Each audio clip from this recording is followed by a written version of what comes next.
Bien, soy José Ángel Etosa, soy técnico superior de prevención de riesgos laborales y socio de un servicio de prevención ajeno, y comentar sobre la prevención de riesgos laborales, en las dificultades que pueda tener tanto el trabajador autónomo como en determinados sectores que quizás se aprecie mucho menos, como el sector de comercio, en las diferentes obligaciones que tienen tanto los comerciantes como empresarios, como los propios trabajadores que tienen a su cargo,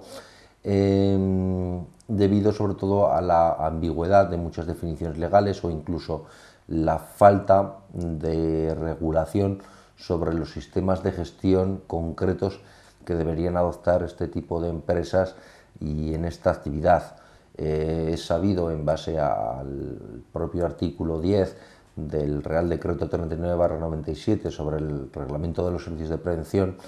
que el empresario puede decidir organizar su sistema de gestión de la actividad preventiva en 4 modalidades. Las dos primeras, que en las mismas condiciones pueden aplicarse para una tipología de empresa, de microempresa, de pyme, de menos de 10 trabajadores, en la cual permite la norma que el propio empresario pueda adoptar o bien asumir él personalmente la gestión de la actividad preventiva o bien a través de trabajadores designados. Rara vez nos encontramos esta opción, que a priori sería la más económica para este tipo de empresas. Decía que rara vez nos encontramos empresarios del comercio que asuman la opción de asumir la prevención, bien ellos o bien a través de alguno de sus trabajadores, debido sobre todo al desconocimiento o un poco a la falta de tiempo, o simplemente por economía administrativa o por dejadez en algunos de los casos.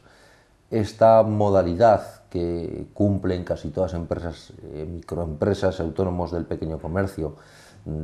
por ser una actividad de bajo riesgo, en la cual apenas hay riesgos graves que puedan detectarse, salvo los comunes que pueda haber de incendio o eléctricos. Decía que cumplen los criterios que marca la norma de un volumen de menos de 10 trabajadores, empresas de bajo riesgo,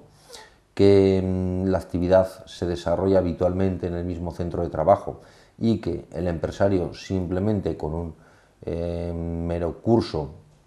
básico de prevención de 30 horas, o bien facilitándoselo a uno de sus trabajadores, puede asumir esa gestión de la actividad preventiva, lo cual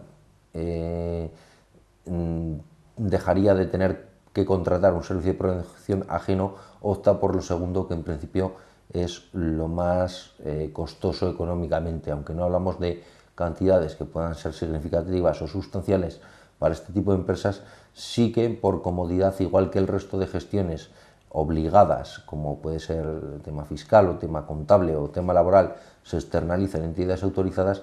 este microempresario prefiere contratar los servicios de un servicio de prevención ajeno a asumir la propia gestión de la actividad preventiva. Y muchas veces lo vemos motivado por una falta de concienciación, una falta, pues, no sé, también de tiempo, o incluso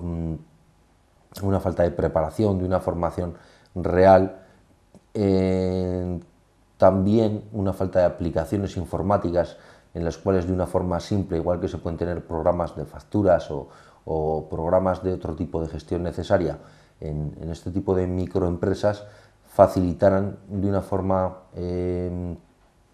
sencilla que el propio empresario, bien a través de uno de sus trabajadores, llevara a cabo esta mínima gestión obligatoria, que incluso muchos desconocen esta obligatoriedad real, que comienzan a conocer en el mejor de los casos, o bien por una actuación de oficio de la autoridad laboral, o bien por denuncia de algún trabajador, o incluso de otras empresas, y en el peor de los casos cuando se ha producido un accidente con una calificación cuando menos a partir de grave, y se exigen una serie de responsabilidades. Aunque es difícil, pues porque la actividad es de bajo riesgo, estas obligaciones y estas responsabilidades exigen.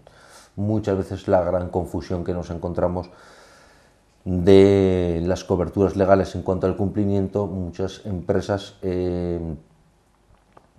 suponen que el tener contratado un seguro de responsabilidad civil ya está en el cumplimiento en materia de prevención de riesgos laborales, cuando resulta ser justo lo contrario, porque los seguros evidentemente está prohibido que cubran incumplimientos legales. Incluso por los incumplimientos legales en materia de prevención, el seguro podría llegar a no cubrir, aún a pesar de la creencia del empresario de que el seguro le va a cubrir en cualquier caso. Entonces nos encontramos este tipo de lagunas más principales en este sector de comercio. Sobre todo la difusión. Raro es el comerciante que conoce cuál es la eficacia de los medios de extinción, cuál es el manejo, cuál es el uso, cuál es la colocación. Muchas veces se encuentran ocultos incluso los cuadros eléctricos, instalaciones eléctricas sobrecargadas por enchufes en escaparates, con calentamientos de instalaciones, derivaciones a base de ladrones en vez de regletas, o de canalizaciones reglamentarias. Te encuentras muchas carencias de seguridad que son donde se encuentran los riesgos más graves, y que los propios empresarios desconocen hasta que se produce un desenlace fatal o una triste noticia, pues por una denuncia de un trabajador. Pero vamos, el peor de los casos sería siempre un incendio, o bien por tema eléctrico.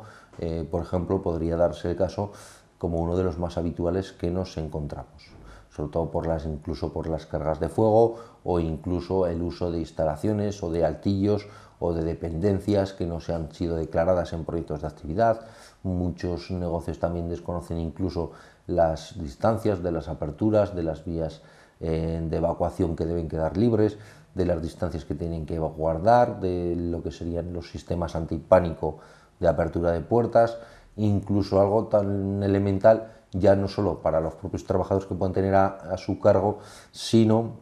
algo tan elemental como pueda ser una mínima intervención de primeros auxilios en caso de que un cliente mismo pueda caerse, o pueda tropezarse, o pueda golpearse, o le dé un simple mareo en las propias dependencias donde está efectuando una compra, ¿no?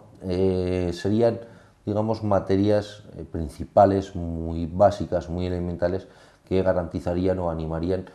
al comercio al cumplimiento de una normativa legal muy exigente,